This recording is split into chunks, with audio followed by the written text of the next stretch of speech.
Boldwood presents The Pickpocket's Return, written by Lindsey Hutchinson and read by Annie Aldington. Chapter 1, 1867. Bertram Jordan, BJ to his friends, was yelling at the top of his lungs, "Pete, fetch the cattle in and corral them!" Pete Worthington, the chief drover on the cattle ranch in Fremantle, Australia, saluted and leapt onto his horse. A moment later he was galloping away, his steed's hooves kicking up little clouds of dust in its wake.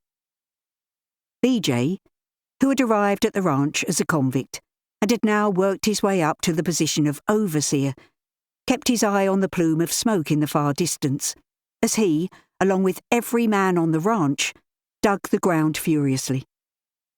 A wildfire had broken out and was raging across the land at an alarming pace. Gerald McNally, the ranch's owner, and known as Mac, was shoulder to shoulder with his workers as they deepened the trench that surrounded his property, providing a fire break. It was his fervent hope that if the wind brought the inferno this way, then the trench would stop it reaching his ranch by turning it away in another direction. All businesses and homes in this part of Australia had a trench of some sort to provide a natural fire break, as well as having plenty of buckets stacked near their water supply. For days, the convicts had been hard at work, ensuring the channel would be deep enough to do its job. No one wanted to be burned alive, or see the big house, canteen, bunkhouses and showers reduced to ash. Word had spread quickly about the fire starting sporadically due to the uncommonly hot summer, and everywhere had seen the same rapid response. Sweat soaked the men's hats and rolled down their dirty faces as they toiled for all they were worth. Cookie, the resident cook-cum-doctor, was kept busy making sure fresh, cool water was on hand by filling casks and trundling them around on a horse-drawn cart. BJ looked up, hearing the rumbling of hundreds of cows being herded towards the corrals. "Get ready! Here they come!" he shouted. Dropping their shovels, the men ran towards the enclosures, ready to close and secure the gates once the shorthorns were inside. The drovers were experts in their trade, and slowly separated the herd into smaller groups, so the waiting men could drive them into the pens. The noise of the cattle and men coughing through the bandanas wound round their faces echoed across the land. Whistles, yips and calls, as well as shouts, ensured every last cow was eventually brought safely in. As the last rays of the sun gave the ranch a golden glow, the convicts and drovers alike sat on the ground feeling completely exhausted. Hundreds of pairs of eyes, sore and red from the dust, stared at the horizon and the smoke.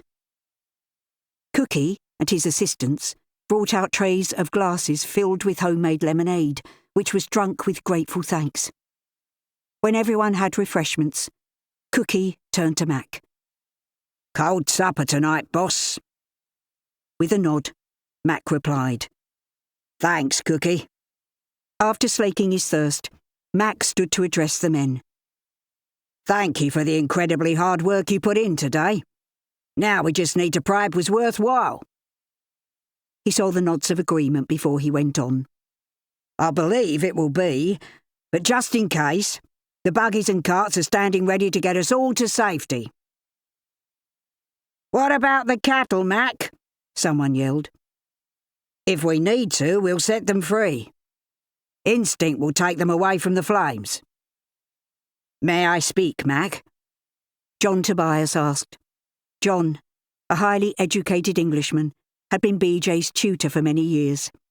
He had taught BJ to read, write and do arithmetic, as well as how to speak with hardly any trace of his black country accent. Mac nodded, and John got to his feet.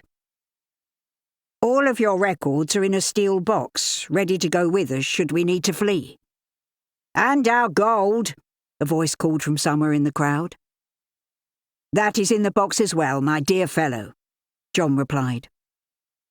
A ragged cheer broke out, and John flapped his arms, saying, "Oh, you boys!" Despite the tiredness weighing them down, their laughter rang out. Everyone was quite used to John's effeminate ways and accepted him for the thoroughly nice bloke that he was.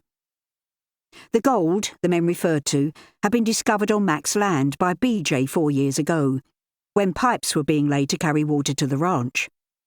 Mac had promised each man a share of the profits, as recompense for digging it out, as well as panning the spoils from the pipe laying. Gangs of men working the gold were swapped out every few days so each man would earn his share. The drovers and cooks were also promised a portion of the spoils. As the workers sat wearily watching the smoke plume rising higher, Cookie and his team were frantically putting together a meal for everyone. Cold pasties of meat and vegetables, lettuce, tomatoes, pickles, bread and butter, and fruit were prepared, before Cookie rang the dinner bell, a metal spoon clanging on an old tin kettle. Dragging themselves to their feet, the men shuffled to the canteen, where they collected their food, and returned to sit outside once more, so they could keep an eye on the fire. Colin and James, who had been transported at the same time as BJ, sidled up to him. "Have we done enough to save the place?" Colin asked.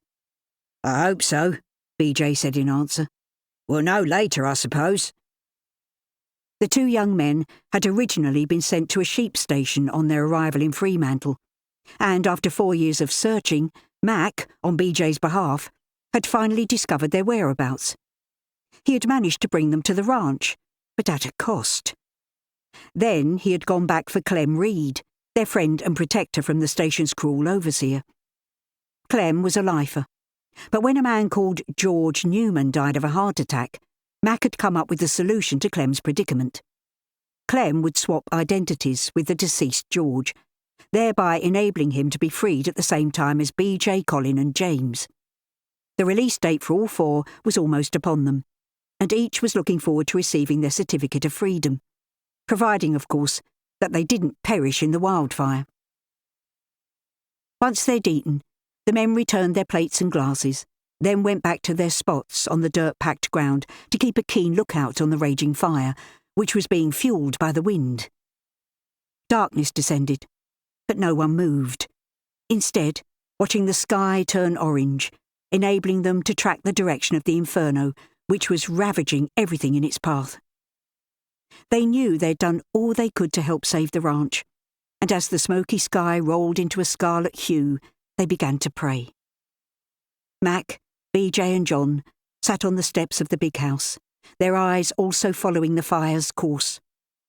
The cattle were frightened by the smell of the smoke, and their calls echoed into the night as they milled around inside their enclosures. "Well, BJ, this is something you can tell Alice about when you write to her next," Mac said. BJ blew out his dirty cheeks and nodded. Alice Green and BJ had met 7 years ago, when at 13 years old she'd run away from her abusive father. BJ had taken her under his wing, and living as brother and sister, they'd built a shelter on the heath in Wednesbury in the heart of England's Black Country. They'd survived by scavenging, and BJ putting his pickpocketing skills into action. He had taught her how to pickpocket too, to ensure if anything happened to him, she would not starve to death. They'd been happy together, until the fateful day when BJ had been caught trying to burgle a house. Although he'd not actually stolen anything, the police had been called, and the Justice of the Peace had sentenced him to 7 years penal servitude. Whilst Colin and James had been sent to the sheep station, BJ was brought to the ranch. Sitting, his hands and face filthy from digging, BJ thought of Alice, and whether he would ever see her again. The whole time he had been in Fremantle, he had dreamed of the day he would return to England and Alice. Now, as he watched the scarlet glow flicker and roil, looking like the aurora borealis, he feared for his own safety, as well as that of the men. Suddenly John jumped up and pointed. "It's turning," he shouted. "Look, there! It's moving east, or is it west?" The men chuckled as they too got to their feet. "He's right. At least about it moving away," a fellow said. Spontaneous applause rang out, as every man breathed a sigh of relief.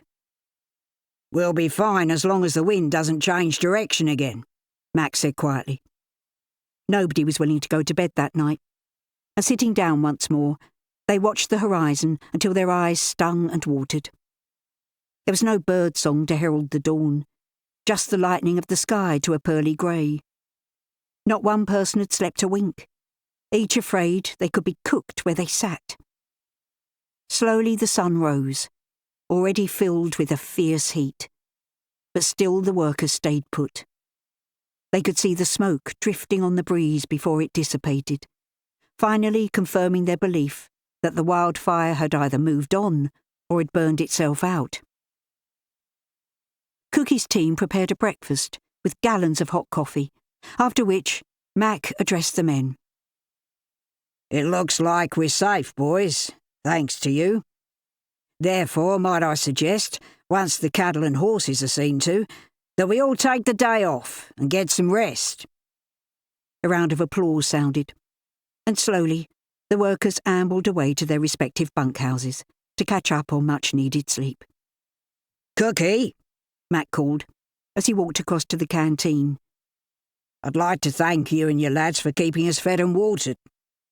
The man smiled as Mac shook his hand before saying, It's what I'm paid for. Indeed, Mac went on. But a little bonus in your wage packet wouldn't go amiss, I'm sure. You'd be right about that, Mac. Thanks. Get some rest, because that lot will be hungry again before too long, Mac said, jerking his thumb over his shoulder. Cookie rolled his eyes. A woman's work is never done. You're beginning to sound like John, Mac teased. Cookie burst out laughing, and Mac joined in from sheer relief that everything had turned out well in the end. Chapter 2. Later that day, Pete and the drovers rode out to assess the fire damage at Mac's request. The gold mining and panning was resumed on the new section of land Mac had purchased 3 years before. He had hoped the gold seam had extended in that direction, and time had proven him right. With each new day, the workers' share of the profits grew, and the men toiled long hours in the hot sun for a glimpse of the shiny precious metal. Every couple of months, Rory Cranston, the gold buyer, would come to the ranch to weigh and purchase Mac's treasure. The chit attached to each man's record would then be updated. Anyone having earned their certificate of freedom and leaving the ranch would be given a share of the money as shown on the chit at that time. Colin, James and Clem helped to feed the shorthorns in the pens while they awaited Pete's return. He would know if it was safe to take the cows out again, providing there was any pasture left to graze. John sat in the schoolroom reading, and BJ was writing to Alice, telling her of their scare with the wildfire. Mac sat on the rocking chair on the veranda in the shade, watching for Pete and the drovers to come back too, and it was just before lunch when they at last arrived. Jumping from his horse, Pete joined Mac. The pasture is fine. We rode for miles just to check, and it seems everyone's fire brakes worked. You can see where the blaze was and where it burned itself out. That's excellent news, thanks, Pete. We'll grab a bite and a drink, then we'll take the cattle out again. Mac nodded his approval, before he strolled across to the canteen. The drovers took their horses to the stables, where the grooms fed and watered them before giving them a good brush down. Everything was back to normal on the ranch, and as Mac took his midday meal, his mind returned to BJ. His trusty right-hand man's sentence was coming to an end, and BJ would be leaving to go home to England. Mac pushed his half-eaten food away, no longer feeling hungry. He was going to miss BJ. It would be like losing a limb. He had come to love the young man like a son, and their parting would cause him great sorrow. The certificates of freedom were all made out for BJ, Colin, James and Clem, or George, for when they would be needed, and Mac wondered yet again whether John would be joining the little coterie when leaving day came. Striding from the canteen, Mac returned to his office where he could think clearly in the quiet of the room. Sitting at his desk, the ranch owner looked back over the last 7 years since BJ had first arrived. A skinny kid with a black country accent had been transformed into a muscle-bound young gentleman. He'd had pluck even back then, But now he had been refined into a confident businessman. Feeling the sadness begin to bite, Mac jumped up and strode to the schoolroom. It was time to have a talk with BJ, one he had been putting off for so very long. Thousands of miles away, in England, Alice Green was up to her elbows in flour. She was using a recipe brought in by Jean Pittman, the red-headed baker hired a few years before. Jean hailed from the northeast, and when asked for ideas, she had related how stotty cake, which is actually a bread, was a firm favourite. It gained its name from the Geordie word stot, meaning to bounce, reflecting the bread's unique texture. Round and flat, it was quartered to make sandwiches. Once it was in the oven, Alice took a break. Washing her hands, she made tea and then carried her cup into the living room. Sitting with her feet up, she glanced around with a smile as she recalled buying the building which housed one of her bakeries from the bank. She had shaken hands on the deal, but the board had tried to renege on the price agreed. But eventually, and after taking her accountant, Grayson Atherton, with her, she'd been able to secure the acquisition at the price originally shaken upon. Alice and Sylvia Wilkins, the shop manager, had moved to live in the Union Street building as soon as it was kitted out, while Ellen Fergus and Joyce Clements, bakers, had remained in the Russell Street shop, which was given over to the sole making of wedding cakes. Mary and Phoebe Wilkins worked at the Church Street branch, decorating the cakes, having been taught by Ellen. Sophie Harris, née Wilkins, continued as kitchen manager at Church Street, with her sister Joan in charge of the shop. The Wilkins girl's mother, Doris, managed the wedding cake side of the business in Church Street also. Each of the three shops had plenty of serving staff as well as bakers, all working to Alice's time-honoured recipes and instructions. Alice's thoughts moved to the Wilkins family, and how one by one they'd come to work for her. Sadly, Paul Wilkins had died 3 years ago, leaving his wife, Doris, bereft. But her 5 daughters and Sophie's husband, Jake, had rallied round to support each other. Since that time, Sylvia Wilkins and Grayson Atherton had begun to walk out together, as had Joan and Philip Sanders, the estate agent who had helped Alice find her shops. Having been given Doris's blessing, Sylvia and Grayson were planning their wedding, something everyone was excited about. It had been agreed that Jake, Sylvia's brother-in-law, would give her away at the ceremony, with Sophie as maid of honour, and Joan, Mary and Phoebe would be bridesmaids. The happy couple had chosen the design for their cake, which was to be white with double rows of dotted swags in pink icing. In the place where the swags joined, there would be tiny pink roses, and on the top, larger ones in various shades of pink, with pale green leaves set delicately between them.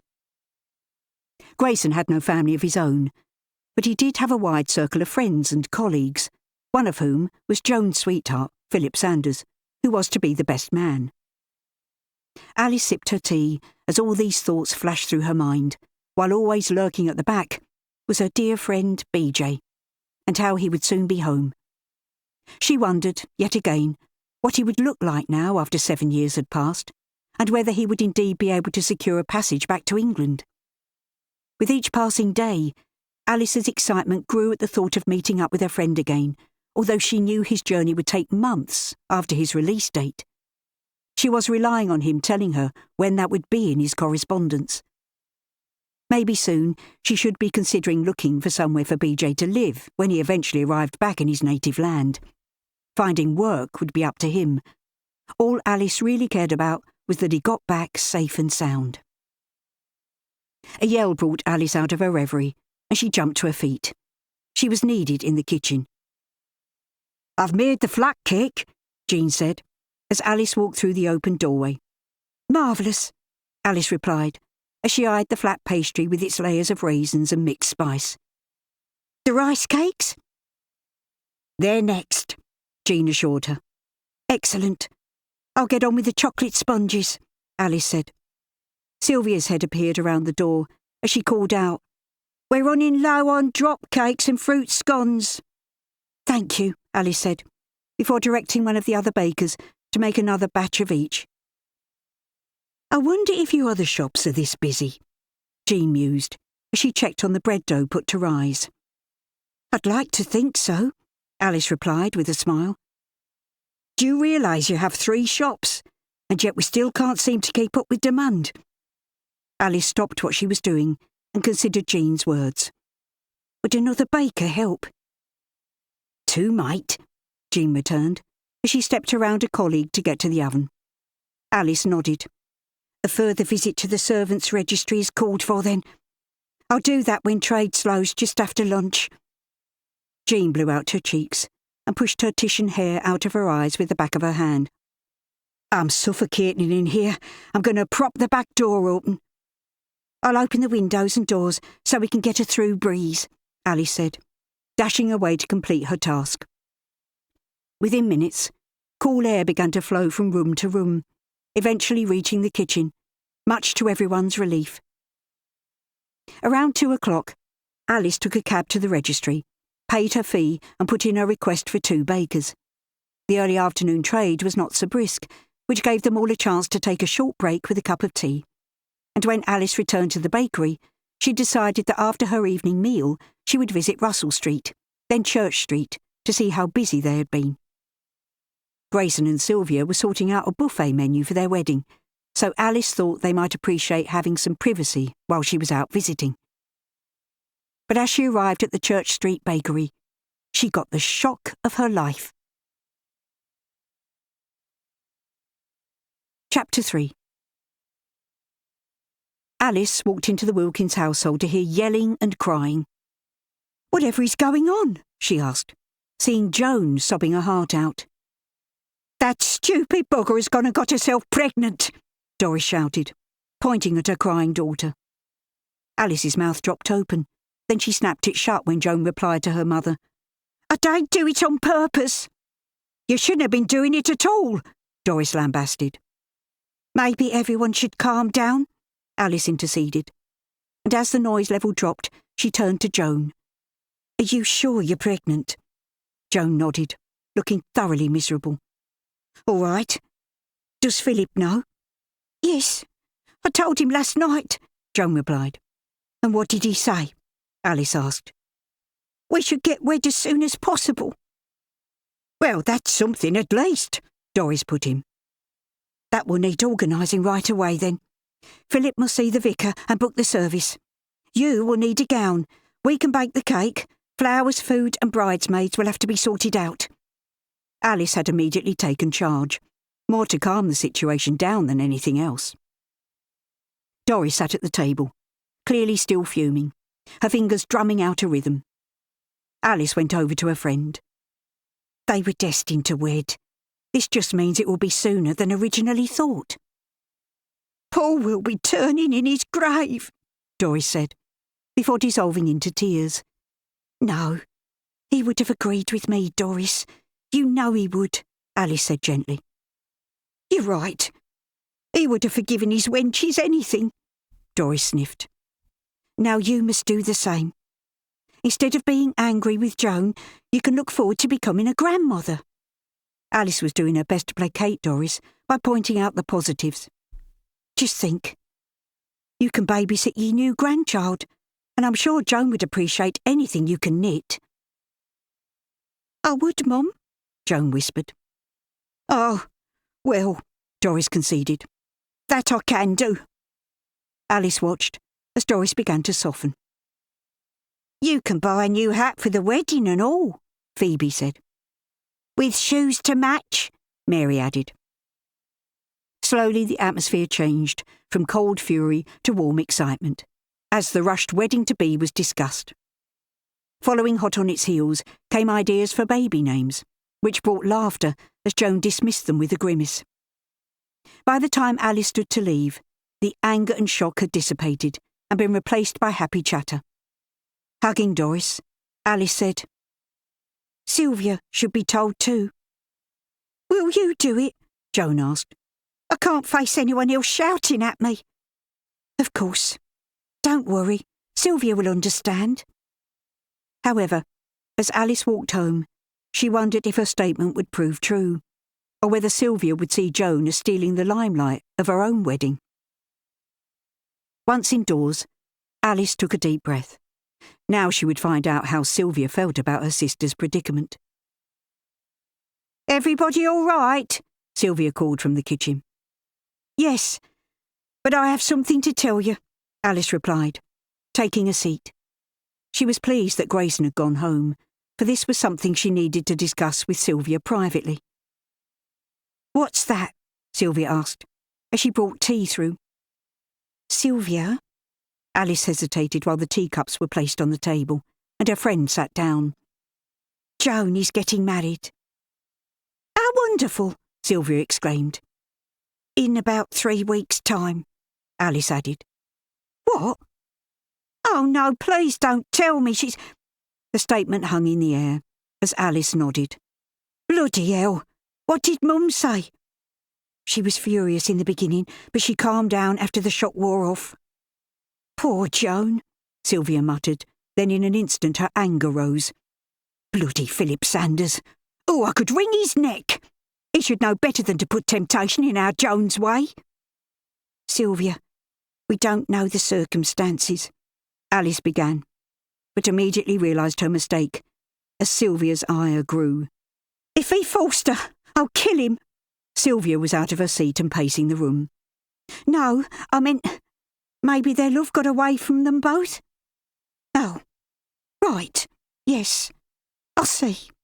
Sylvia dropped into the chair, breathing heavily from sheer anger. Alice sat quietly, thinking, when will you learn to think before you speak, Alice Green? He's going to marry her then? Sylvia asked. Alice nodded.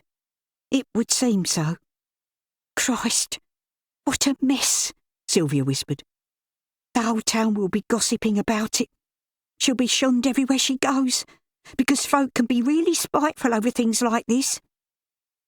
Maybe they won't realise. They might think the wedding was planned ages ago, Alice suggested. Hopefully. I'm guessing she ain't too far gone, and she won't show when in her gown.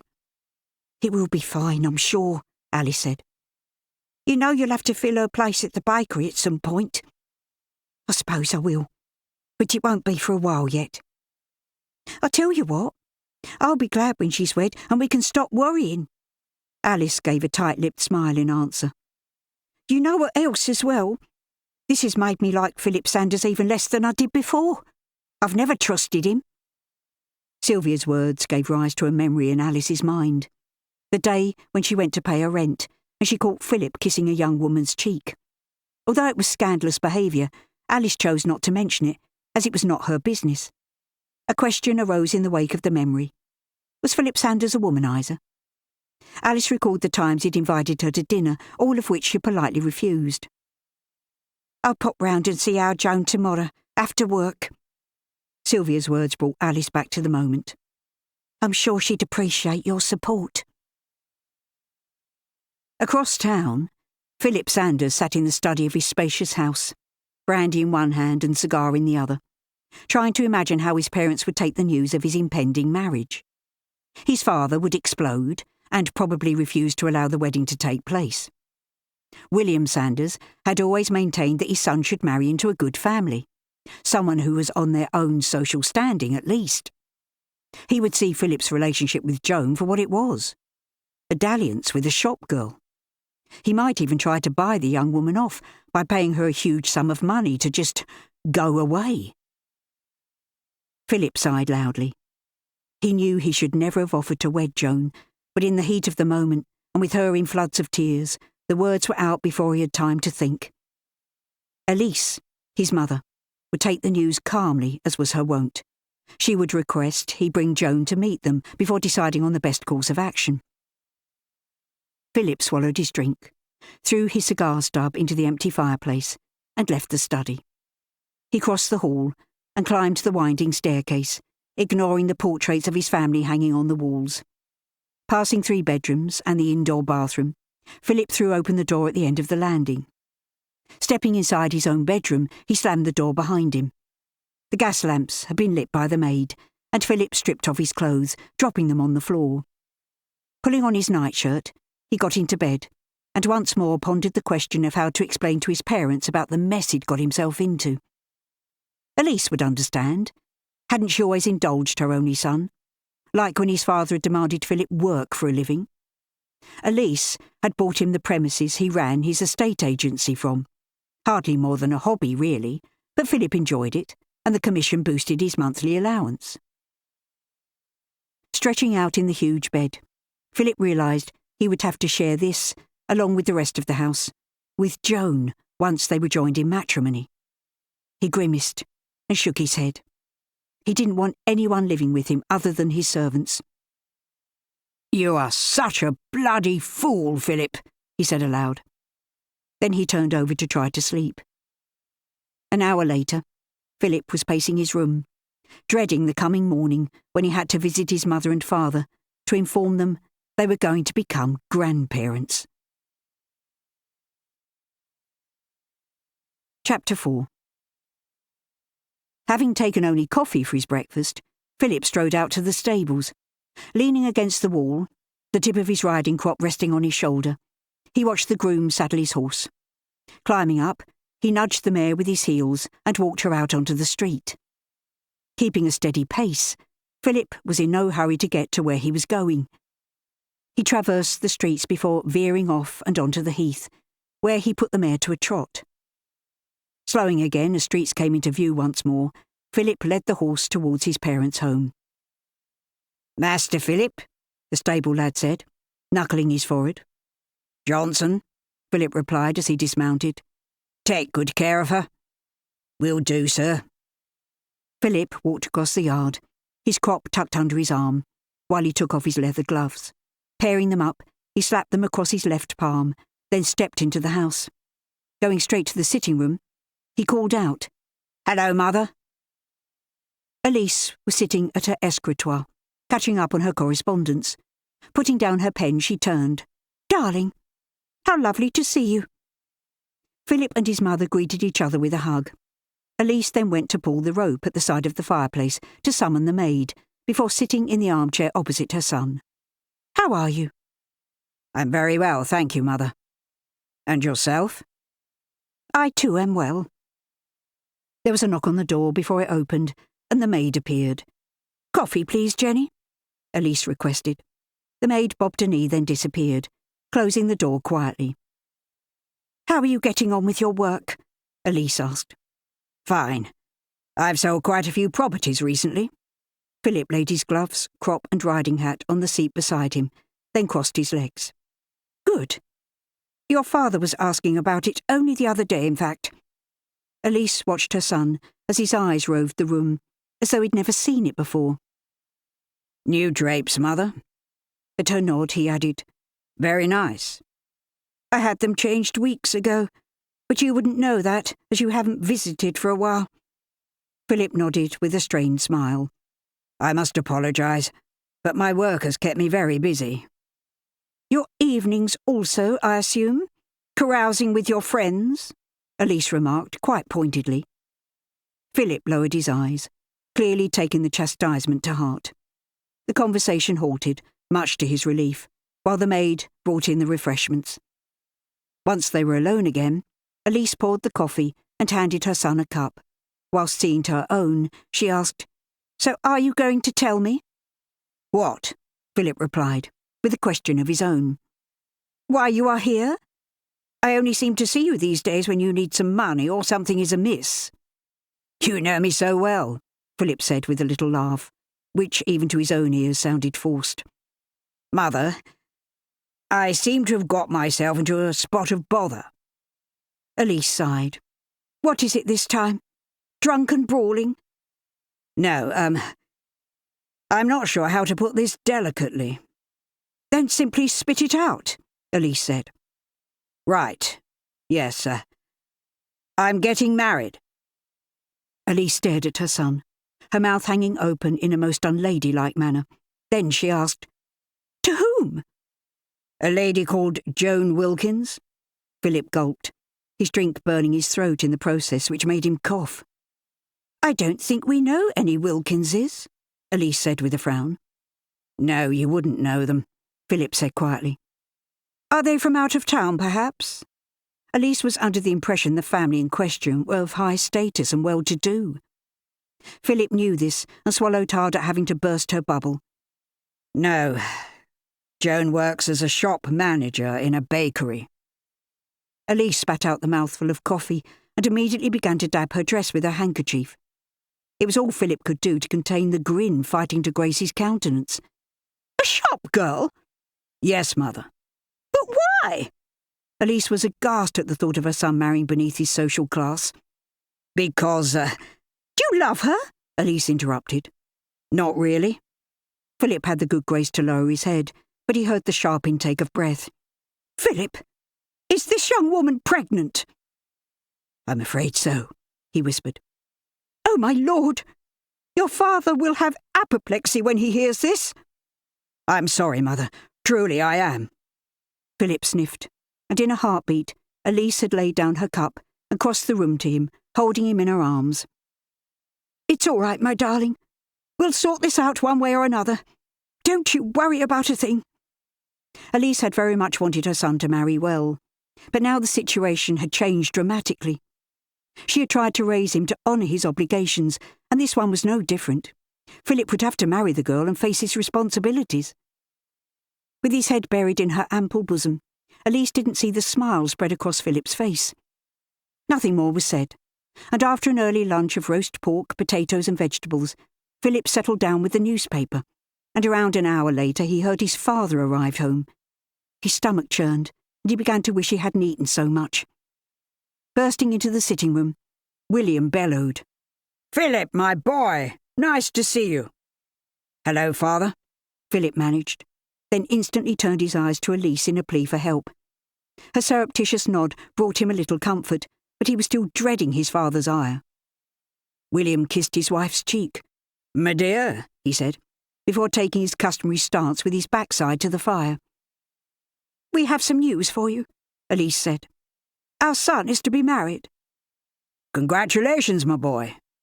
Who is the lucky lady?" William asked. Alice imparted the information her son had given her that morning, watching the anger build in her husband. "No, no, no!" William boomed out. "I forbid it! I will not have you wed to a shop girl, and that's that!"